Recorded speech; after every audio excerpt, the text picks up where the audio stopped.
YouTube Çanda Kurdan kanalının kıymetli takipçilerine merhaba. Başlamadan önce sizden ricamız kanala abone olun. Bu videomuzun konusu 1856 yılındaki bir Rus belgesine göre Erivan çevresinde yaşayan 35 Kürt aşireti ve nüfusları. Başlamadan önce bir konuya açıklık getirmek istiyoruz. Bu videoda verilecek olan belgenin Türkçe çevirisi ve belgenin orijinali Redcan Patreon internet sitesindedir. Sitenin adresi, videomuzun açıklama kısmındadır. Başlıyoruz. Erivan çevresinde yaşayan 35 Kürt aşiretinin, 1856 yılı nüfusu. 1856 yılına ait bu Rus belgesine göre, Erivan çevresinde Sünni, Şii ve Ezdi inancına mensup 35 Kürt aşireti yaşamaktadır. Hangi Kürt aşiretinin hangi inanıştan olduğu ve nüfusları aşağıdaki belgede yazılıdır. Belge 1856. Halk nüfusunun kökenine göre ayrılması. Ermenistan bölgesinin halkı yerli ve göçmenler olarak ikiye ayrılır. Ermenistan bölgesinde eskiden beri yaşayan yerli halk, iki gruba ayrılır, Ermeniler ve Kürtler. Ermeniler, ya da kendilerini, Gai olarak adlandıranlar, ilk yerleşimcilerden olan Asurilerden türemiştir. Eğer efsanelere inanılırsa, bunlar, ataları Ganak ile birlikte isyandan sonra burada yerleşen ilk Asurilerdir. Bugün Ermenistan bölgesinde yaşayan bu Ermenilerin sayısı şu şekildedir. Eyaletlerde, Erivan, toplam, 20.073 kişi. Nahçıvan, toplam, 2.690 kişi. Ordubat, toplam, 2.388 kişi. Genel toplam, 25.151 kişi. Ancak, Ermenistan bölgesinde kendilerini yerli Ermeniler olarak adlandıran halkın fizyonomisi, dili, gelenekleri ve görenekleri göz önüne alındığında, gerçekten de Gai'nin takipçilerinden gelmiş oldukları sonucuna varılamaz. Daha olası bir açıklama, Ermenistan'da sürekli olarak yaşanan karışıklıklar sırasında, tüm yerli halkın, isteyerek ya da zorla, Gürcistan'a, Küçük Ermenistan'a ve daha batıya göç etmiş olmalarıdır. Yalnızca Asurlular, Medler ve özellikle Yahudiler, Müslümanların egemenliğinde kalmışlardır. Tarihsel kayıtlara göre, Babil'in fetihlerinden sonra Ermenistan'da önemli bir nüfus artışı yaşanmış ve bu halk, zamanla Ermenilerin dilini ve inancını benimsemiştir.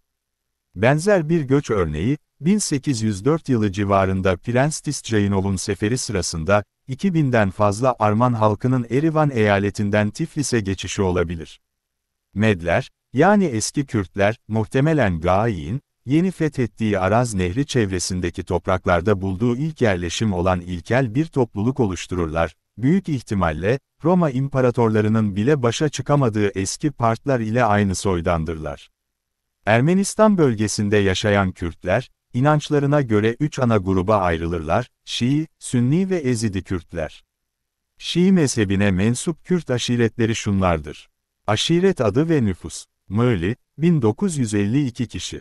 Kereçoli, Gasanan, Kulakan, Şadiman, Şeylan, Tasmas, Aliyan, Berkuşat, Babalı, Kudukçi, Babahi, Farokjan, Sisirk, Terteri, Galıksam, Sultani, Kulihan, Bozi, Bozlu, Alikyan, 255 kişi.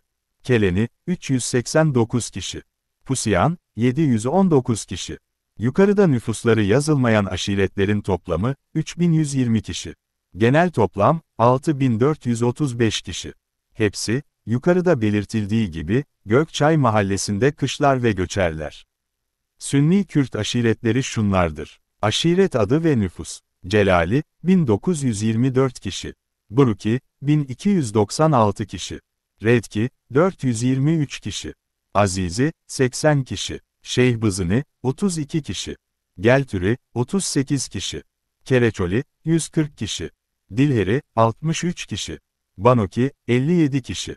Milan, Sipki, Cunki, Çekemi, Redki kabilesidir. Halesini, nüfusları yazmayanların toplamı, 25 kişi. Genel toplam, 3978 kişi. Yezidi Kürtler, yani eski Ariman'ın hükmünü kabul edenler, Asını, yani Hesini, aşiretindenler.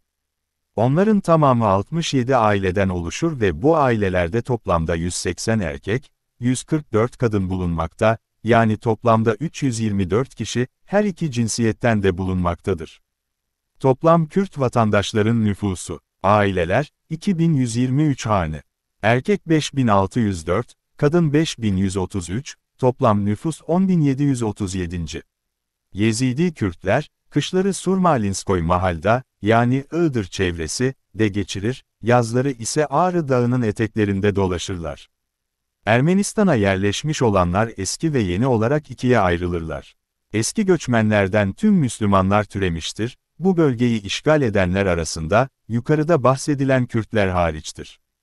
11. yüzyılın ortalarından itibaren Pers, Ermenistan, Gürcistan ve Küçük Asya'da, eski çağlarda Skaitler ve Sarmatlar olarak bilinen vahşi göçebe halkların büyük orduları ortaya çıkmaya başlamıştır. Zamanla bu halklar, Selçuklular, Moğollar, Tatarlar ve Türkler olarak tanınmışlardır. Ermenistan'a yapılan ilk akın, Selçuklular tarafından yapılmıştır, ikinci akın ise Cengiz Han tarafından, sonuncusu ise Timur Lenk tarafından gerçekleştirilmiştir. Bu akınların ardından Ermenistan ve Gürcistan, kesinlikle Müslümanlara vergi ödeyen topraklar haline gelmiştir.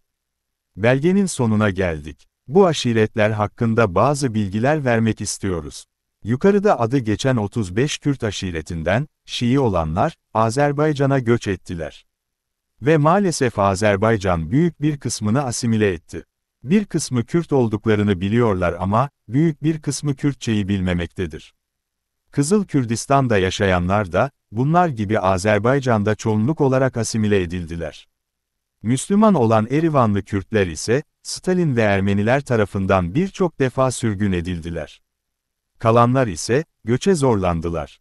Sürgün edilemeyenlerin çoğu, Aras Nehri'nin batısına göç ettiler. Mesela şu an Ağrı, Iğdır, Kars, Ardahan, Muş, Van ve Erzurum'da 382 köye dağılmış olan Redki aşireti, Erivan kökenli bir aşirettir.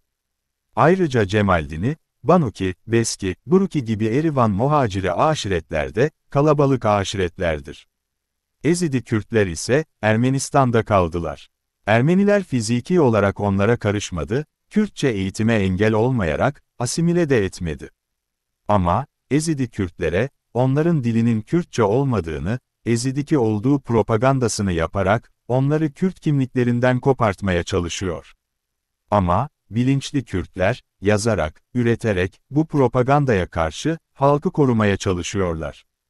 Türkiye'de nasıl ki, Zaza Kürtleri, Kürtlükten koparılmak isteniliyorsa, benzeri de Ermenistan'da, devlet eliyle Ezidi Kürtlere karşı yapılıyor.